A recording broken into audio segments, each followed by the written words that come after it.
So Psalm 90 is pretty cool. It reminds us how God is always there with us and He's always protecting us, and only He can protect us. And the things that He can do for us, nobody else can, right? And He can get us out of literally anything, right? So there's a lot of cool stuff in it. So I guess we'll start at the top and go down and highlight some things.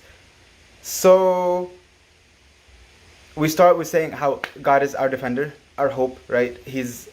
We're the one that we're gonna hope in, and He's the one that's gonna deliver us from, the snare of the hunter, the troublesome matter, and protect us with His shoulders and and give us hope under His wings, right? So this seems kind of like general, like, oh yeah, of course God is gonna defend us through everything. But there's an important part here where it says, "I will hope in Him." Yeah. So it's like we have to hope in God. He's like, if we're like we're gonna save ourselves, then God is gonna be like, oh, okay, you want to go solo? Fine, you can go solo. That you know what? That's your call. But like then we're not gonna do so well because we can't do anything without like God. We need God's protection. We need His help. We need Him to support us. He's the one that can actually save us and help us get to where we want to be. And so if we do make that decision, and we hope in Him, then God is defending us. He's our refuge. He's gonna protect us from the hunter, the troublesome matter, anything that comes through. He's gonna shield us. And the next part I didn't really understand at first.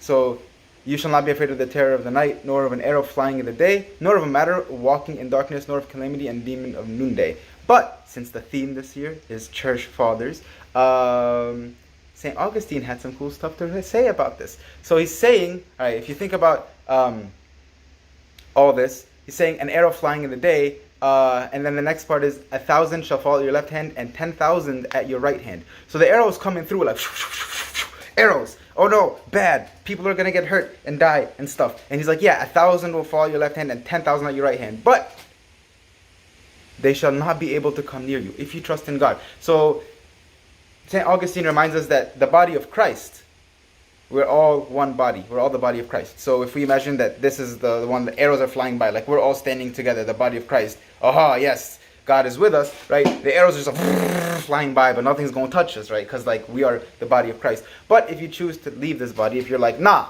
I don't need this, bro. I'm gonna go do my own thing, okay? I'm gonna like this is boring. I want to do things my own way. I don't need this protection. And you choose to leave the body, and you're on the left side or the right side. Then you're getting hit by the arrows, bro. There's arrows flying, right? And he has a bunch of really cool meditations on what the different parts are, like what the different things that are making people go down, what the arrows are, why is it the demon of noonday and stuff like that. But I think it's a lot to go through, and we only got like 1 minute left. So we're gonna skip that part, and we're gonna talk about the next part, which is really cool, which is the part that we all remember from the Temptation on the Mount, which says, for He shall give His angels charge concerning you to keep you in all your ways. They shall bear you up on their hands, lest you stumble your foot against the stone.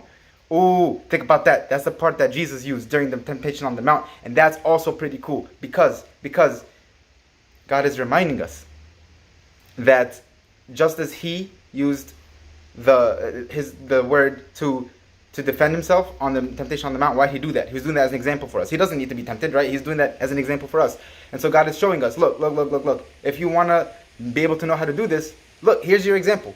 Here you go. See this whole psalm is like about how to defeat all the things coming at us. And God is showing us, yeah, I'll protect you. I got you. And you got to trust in me, and you got to know how to defend yourself. So how are we going to do that? Right here. It's showing us. Like this psalm goes back and forth. It was used in Temptation on the Mount. So you look at the psalm and you're like, oh, the psalm is like trust in God, and He's going to defend you. And know what you're doing, right? Like know where your trust is and know where it comes from, and learn about God. Try to get close to Him. And here we are in the Psalms. Like the Psalms are. Pope Shenouda has a saying: "You keep the Psalms, and the Psalms will keep you." It sounds cooler in Arabic because the words are like vice versa. It's like if you save them in your head, they will save you. Get it? Because they're gonna protect you. Okay. All right. And we're out of time. All right. But cool Psalm. Psalm 90 or Psalm 91 in the Bible.